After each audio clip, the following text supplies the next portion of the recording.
Hi guys, sorry to interrupt your viewing, but please subscribe to the channel and like this video. Thank you.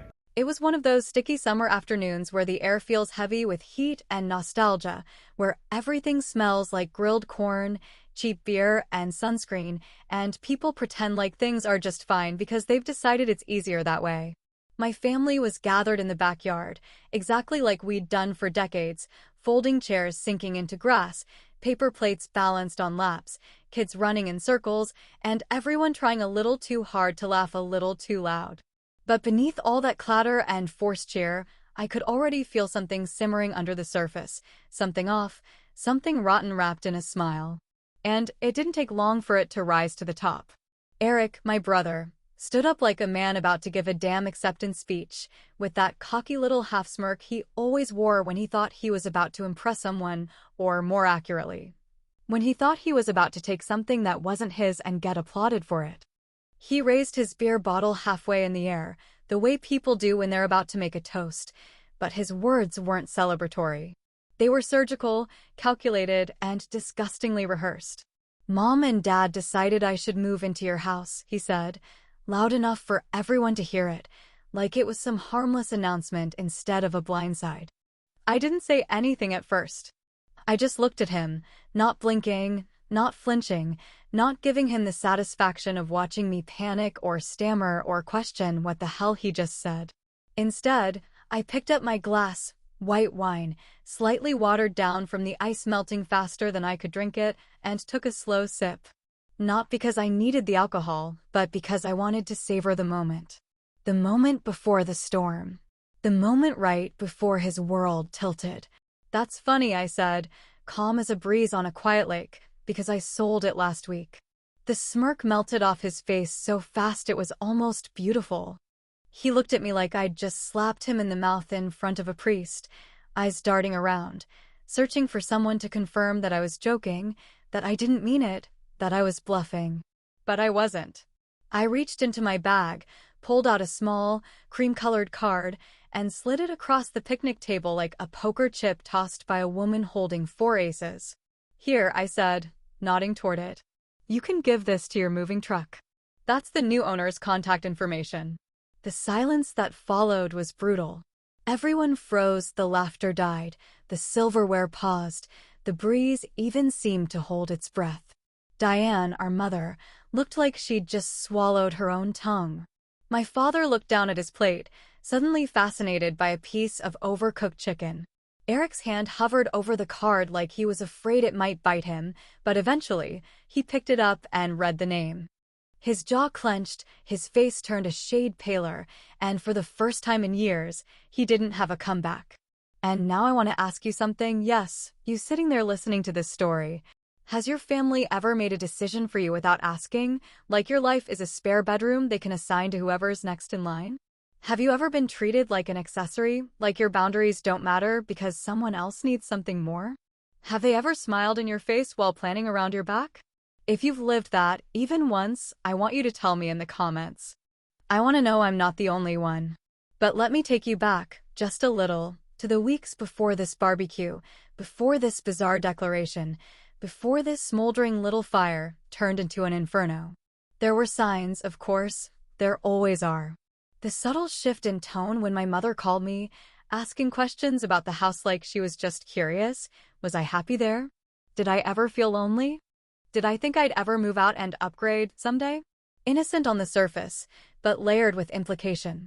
Then came the comments from Dad, casual and quiet, suggesting that maybe I'd want to be closer to family soon, or that the house felt a little big for one person anyway. At first, I didn't think much of it. I'd heard these kinds of manipulative nudges before, usually followed by a guilt trip about missing a holiday or forgetting someone's birthday. But then I caught wind of something odd. A friend of mine mentioned that Eric had been bragging at a bar about getting a new place soon, and how he'd be living rent-free thanks to our parents. It sounded too absurd to be real, but the more I thought about it, the more everything started clicking into place. And now, watching Eric sit back down in stunned silence, watching Diane's lips tighten as she tried to form some excuse, watching the rest of the table slowly shift back into fake conversation like nothing had happened. I realized I'd only scratched the surface of something bigger. Because if they had the nerve to try and hand over my home like it was some hand-me-down sweater, then what else had they planned behind those closed doors, behind those forced smiles? Eric stormed off after a few minutes, muttering curses under his breath, tossing the card onto the grass like it was poison. Diane didn't speak to me for the rest of the evening, just stared into her glass like she could rewrite the last 10 minutes if she stared hard enough. But I knew the game had just begun, and I intended to play it better than they ever expected. There are some truths you don't really speak out loud, not because they're secrets, but because they've been baked so deep into the walls of your childhood home that you start mistaking them for normal. Like how Eric always got the last piece of cake, even if he didn't want it, just because he was the baby of the family and he's growing. Let him have it. Or how he got the better bedroom the day we moved into that two-story house, the one with the bigger windows and the built-in shelves, while I was handed the one that smelled faintly of mildew and had the creaky floorboard right beside the bed. It was the same way with everything. He got the car, the allowance, the weekend passes to go out with friends while I was stuck picking up shifts at the grocery store to afford school supplies and cheap secondhand clothes.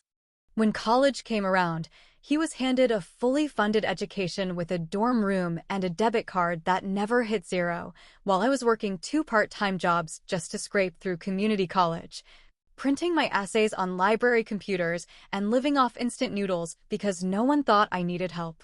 And every time I brought it up, every time I so much as raised an eyebrow about the difference in how we were treated, I'd get the same line from Diane, served with that sickly sweet tone she used to cover her tracks. "You're the strong one. You don't need help like he does. You've always been so independent, honey." What she really meant was that she expected me to bend, to absorb all the imbalance, to swallow resentment like vitamins and smile through it because that's what family does. Diane believed that daughters were meant to sacrifice, to stretch themselves thin while their brothers floated comfortably through life on cushions built from someone else's spine. She wore that belief like perfume, subtle, suffocating, and hard to wash off. When I bought my house, it was the first real thing that was entirely mine. No help from my parents, no cosigner, no borrowed money, just my own grit, long hours, sleepless nights, and a savings account that grew slowly but steadily over years of not buying new clothes, skipping vacations, and packing my own damn lunch every day. That house wasn't just property, it was proof. Proof that I wasn't dependent on anyone, that I didn't need Diane's validation or Eric's smug nods or Frank's silent approval. That house was where I could finally exhale. So when the guilt started rolling in, when the tone of the phone calls shifted from casual to calculated, I felt it like a draft in a sealed room. It started small, Diane mentioning that Eric had been going through a rough patch, that he just needed a little stability, that maybe it would be nice for him to have a place to get back on his feet. I tried to be patient, tried to understand, but every sentence was laced with that unspoken expectation that I should just hand over the keys and make myself small again. When I hesitated, the pressure started to build like water behind a dam. Suddenly, Diane was calling more often, asking about the house, asking about my plans, suggesting maybe I wasn't as attached as I thought, planting doubts like weeds in my mind. When I didn't give her the answer she wanted, she pulled out her old weapons, emotional blackmail, guilt trips, and icy silence. "I just thought you'd care more about your family," she said once, after I told her I wasn't comfortable with the idea. "I guess we were wrong about you." It's funny how quickly love turns into manipulation when people don't get what they want. It's funny how they twist your strength into selfishness, how they call your boundaries betrayal. And then one afternoon, when I was cleaning out the old desk in my study, I found it, a yellowing envelope, tucked between unpaid utility statements and random papers from years ago. It wasn't mine. It was Diane's handwriting, unmistakable in its elegant loops and sharp edges. Inside was a draft document, nothing official, but enough to chill my blood. A fake transfer of ownership agreement, listing my house, my address, my full name, with blank lines left for a signature I had never given. She was preparing to hand it over behind my back. And just like that, I realized this wasn't just about a house anymore. This was war. I didn't waste time pretending to be confused anymore. Not after finding that damn envelope with the draft of a transfer of ownership I'd never agreed to, written in Diane's careful, calculating cursive. Like she thought she could just write me out of my own life with the same hand she used to sign birthday cards. I sat with it for a full day, staring at those blank signature lines like they were a loaded gun left on my kitchen table. There was no doubt in my mind anymore. This wasn't some innocent misunderstanding. It wasn't a moment of miscommunication or a well-meaning suggestion gone sideways. This was planned, plotted, and executed quietly behind my back with the kind of smug confidence that only comes from years of never being told no. So the next morning, I drove straight to their house. No call ahead, no polite heads up, no chance for them to rehearse whatever half-assed excuses they were already working on. I knocked once, then let myself in, because at that point, I wasn't playing nice anymore. I found them in the kitchen, mid-conversation, sipping their coffee like everything was fine, like they hadn't just tried to steal the only thing I'd worked for with my own damn hands. I dropped the envelope right on the table between them and said, "How long have you been planning this?" Diane looked up first, calm as a winter pond, and not the least bit surprised. Frank flinched, as if just the presence of conflict was too heavy for him to carry, already retreating into the safe silence he'd always used as a shield. But Diane didn't flinch, didn't stammer, didn't even pretend to be confused. Instead, she tilted her head slightly and said, "He's your brother. He needs this. You'll understand when you're older." Older? I nearly laughed in her face right then. I was 40, not 14, and I understood just fine. What she meant was, you're supposed to give up what you earned because we decided he deserves it more. She didn't deny it, didn't even try to soften the blow, just laid it out flat, like my house was some family heirloom she could reassign to the child who needed it most, like my independence was a temporary placeholder for Eric's comfort. "He's going through a hard time," she added, as if that somehow justified the betrayal, as if temporary inconvenience in Eric's life meant permanent sacrifice in mine. I asked her, point blank, if Eric had been inside my house while I was out of town for work last month. She didn't answer directly, but she didn't have to. Her eyes flickered just long enough, and Frank looked down at his coffee like it might save him from having to speak. That was all the confirmation I needed. But it was my friend Jenna who filled in the rest of the puzzle later that afternoon, calling me in disbelief after running into Eric at a local cafe. "He said he was moving in soon," she told me, her voice thick with disbelief. Like it was already done. "He said you were downsizing or relocating or something, that your parents were helping transition everything." Transition. That word rattled in my head for hours. They weren't just taking the house, they were rewriting the story, reshaping the narrative so I wouldn't even get the dignity of truth. It wasn't just a betrayal. It was a rewrite, a power grab dressed up as a family favor. And maybe that's what hurt the most, not just the theft of property, but the arrogance, the sheer entitlement, the absolute certainty that I'd just roll over and let it happen. That I'd smile and nod and step aside for my golden boy brother because that's what family does. But this time, I wasn't stepping aside. This time, I wasn't the one compromising. I remembered a moment from years ago, one of those quiet conversations that stays lodged in your memory even when you try to forget it. I was 17, helping Diane in the kitchen after dinner, and I'd asked why Eric never got the same chores or responsibilities. She'd smiled and said, "You'll always have to work harder. That's just the way it is." At the time, I thought she meant life in general.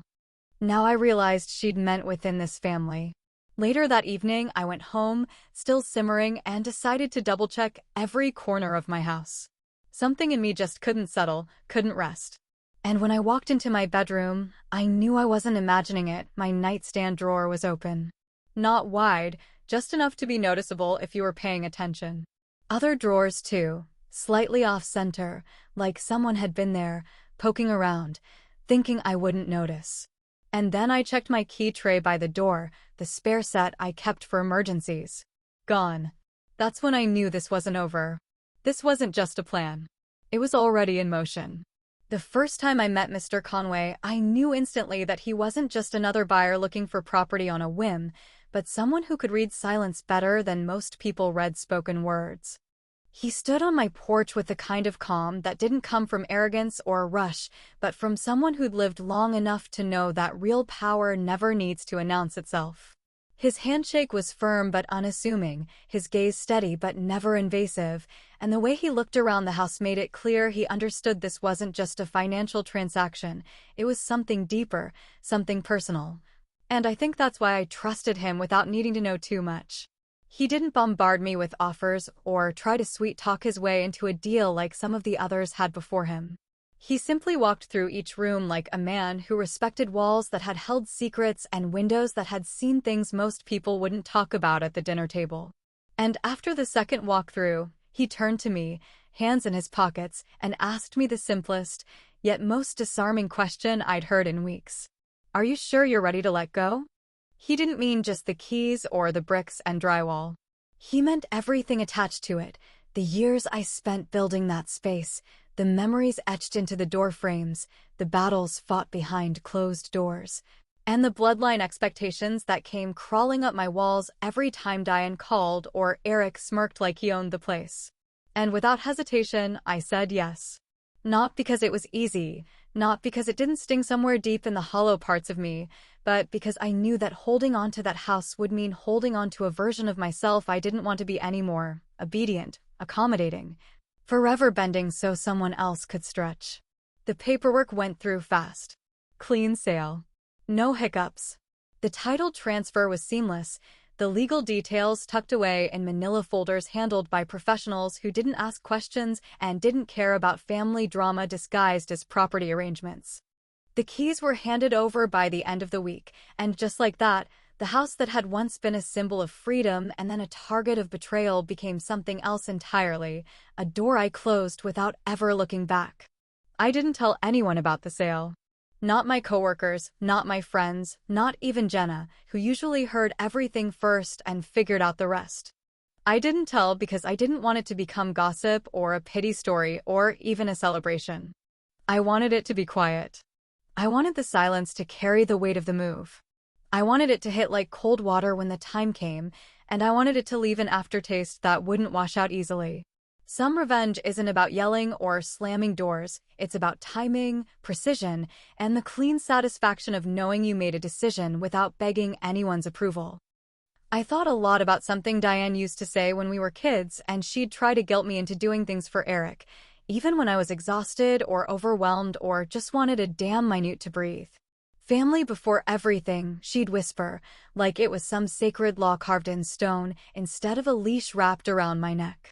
And when I handed over the last set of keys to Mr. Conway, I muttered under my breath, barely loud enough to hear myself, "Not anymore." I thought that would be the end of it, just a clean transaction with no lingering threads, but Mr. Conway surprised me at the final meeting. He slid a small, sealed envelope across the table, his expression unreadable but not unkind. "You'll understand soon enough," he said softly. "Consider it a parting gift, or maybe just something you'll need later." I held it in my hand for a few seconds, tempted to tear it open right there in front of him, but something about his tone made me pause. I slipped it into my purse without another word, told him thank you, and left the building without looking back. I had no idea what was inside, but something told me it was going to matter more than I could possibly imagine. I waited 3 full days before opening the envelope, not because I was afraid of what was inside, but because something in me knew it wasn't just another line of paperwork or a thank you note from a businessman tying up loose ends. There was a weight to it, a kind of stillness that clung to the sealed flap, and every time I reached for it, I paused, sensing that it was something meant to be opened in the right moment, not rushed, not mindlessly unfolded between errands, but absorbed slowly and fully, like a sip of something strong that needs time to settle. When I finally sat down to read it, the house was already gone, my mind was clear, and I felt ready, not just to know what Mr. Conway had left me, but to understand it. The letter was handwritten, old school, neat, and thoughtful, the kind of penmanship that tells you a person doesn't do anything halfway. He opened with something simple. "I don't usually say much to the people I do business with. I let numbers do the talking." but I think you deserve to know why I bought your house." He went on to tell me about his sister, her name was Ruth, and how she'd spent most of her life trying to carve out space for herself in a family that treated her like a second-class citizen, while her brother, the youngest and the loudest, was handed everything without asking. Ruth had owned her own home once, too. Worked for it, paid every cent, and loved it fiercely. And one day, her family tried to take it from her under the same disguise mine wore. "It's just temporary. He needs help. You're strong. You can handle it." She gave in back then, Mr. Conway wrote, and it broke something in her she never quite got back. That house became his when she died. He sold it out of necessity, but never forgave himself for not protecting her better. So when he heard my story, briefly, indirectly, through a friend who passed along my listing and mentioned I seemed eager to move without saying why, he felt something twist in his gut. He said he wasn't just buying property that day. He was balancing a scale that had been off for far too long. At the end of the letter, he made an offer that I read 3 times just to make sure I hadn't misunderstood it. He wanted me to come work for him, managing a new real estate project he was starting on the edge of town, something meaningful, something with room to grow. Not just a job, but a chance to build something entirely my own again. A chance to use everything I'd learned, not just professionally, but personally, because some lessons are born out of bloodlines and betrayal, and they shape you more than any degree ever could. While all of this was unfolding quietly in the background, Eric continued walking around town like a man about to inherit a kingdom. I heard through mutual acquaintances and mutual irritants that he was telling everyone he'd be moving in within a couple weeks, making little jokes about how he'd finally have a space that suits him, bragging about how our parents just knew it was the right choice. He even posted a photo of my old front porch on social media with some bullshit caption about new beginnings, as if he hadn't earned that house with anything more than a smirk and a name. Diane, meanwhile, started testing the waters in the other direction. I could tell she was beginning to feel the ground shift beneath her heels, sensing that something was off, but not yet able to admit it. She called a few times, softening her tone, saying things like, "Maybe we pushed too hard," or "We should have included you in the conversation more." She didn't apologize, of course. Diane never apologized. But she dropped her words like breadcrumbs, hoping I'd follow them back into the trap she built with her own damn hands. I didn't take the bait. I let her talk. I let her squirm. I nodded when needed and offered just enough silence to keep her guessing. There's a special kind of revenge in making people sit with their own discomfort, in letting them flounder in uncertainty instead of giving them clarity. And then came the message that sealed it all. The next family gathering was scheduled. Another backyard get-together, another table full of forced smiles, another opportunity for someone to try to rewrite the script in their favor. Only this time, I wasn't showing up as the obedient daughter or the discarded sister. This time, I was arriving with a plan, with perfect timing, and with a quiet storm tucked beneath my sleeve. Because what Eric didn't know, what Diane hadn't even begun to suspect, was that the show was already over. I was just letting them believe the curtains hadn't dropped yet. It was one of those early fall afternoons that still pretended to be summer, with the air warm enough to make you sweat, but the breeze carrying just a hint of change. The kind that brushes across your skin and tells you something's about to shift whether you're ready for it or not. The backyard was set up just like always, folding tables covered in plastic cloths with floral patterns, coolers full of beer and soda, kids running barefoot through the grass, and the smell of charred meat wafting from the grill as Frank hovered over it like it was the only thing he still had control over. Everyone was pretending, again, that this was just another family gathering, another picture-perfect day of unity and tradition, but underneath it all, the tension hummed so thick you could almost slice it with a butter knife. Diane floated around in her usual hostess mode, pouring wine with one hand and complimenting people through clenched teeth, clearly trying to maintain her grip on the fantasy she'd built. A fantasy where she still held all the strings and everyone danced the way she wanted. Frank mostly stayed quiet, as he always did, avoiding eye contact with anyone who might try to drag him into an actual conversation. And Eric? Eric was practically glowing with that same smug confidence he'd worn since childhood, walking around like a man who knew something the rest of us didn't. Like he was just biding his time before making some grand declaration that would once again center him in the spotlight where he believed he naturally belonged. I knew it was coming. I'd known from the moment Diane had called a week before and said, in that careful, syrupy tone, "We'd really love it if you joined us this time. It wouldn't be the same without you." I knew what they were planning. I knew what they expected.